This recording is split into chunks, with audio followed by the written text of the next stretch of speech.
Charles law की हमारी FSc part 1 की केमिस्ट्री की बुक में 3 डेफिनेशन है। जो पहली डेफिनेशन है वो बड़ी सिंपल सी डेफिनेशन है कि volume of given mass of a gas is directly proportional to absolute temperature.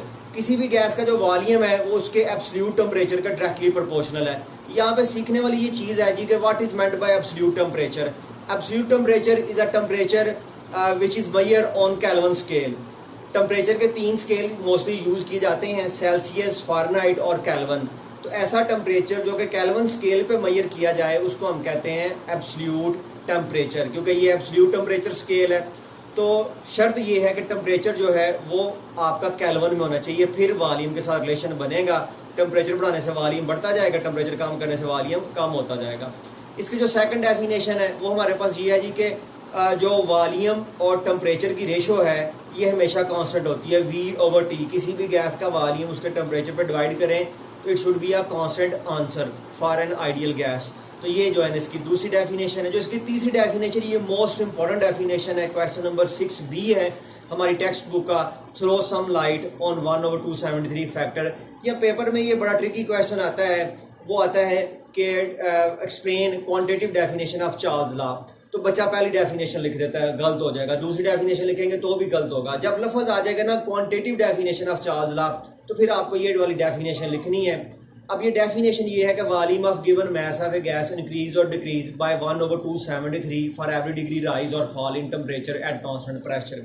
यानी कि किसी भी गैस का वॉल्यूम जो है उसका जो 1/273वां हिस्सा होता है, हर डिग्री केल्विन, हर डिग्री टेम्परेचर बढ़ाने पे उतना वॉल्यूम बढ़ जाता है, और 1 डिग्री टेम्परेचर कम करने से उतना वॉल्यूम जो है वो क्या हो जाता है, वो कम हो जाता है। तो इसमें ये फैक्टर है 1/273। अब ये रिसर्च थी, यानी कि क्वेश्चन ये था कि चार्ल्स लॉ तो सिंपल ये कहता है कि आप टेम्परेचर बढ़ा दें तो वॉल्यूम बढ़ जाएगा। अब क्वेश्चन ये था कि कितना वॉल्यूम बढ़ेगा, 1 डिग्री बढ़ाने पे कितना बढ़ेगा, 2 डिग्री पे कितना बढ़ेगा, 3 डिग्री पे कितना बढ़ेगा।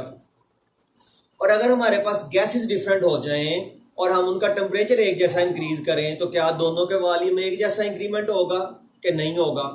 और अगर हमारे पास एक ही गैस हो, उसका टेम्परेचर जो है वो हम डिफरेंट वॉल्यूम ले लें, एक दफ़ा उसका 100 ml ले लें, एक दफ़ा 1000, एक दफ़ा 2000 ml ले लें, एक जैसा टेम्परेचर बढ़ाएं, तो क्या सब में इजाफा एक जैसा होगा कि ये नहीं होगा।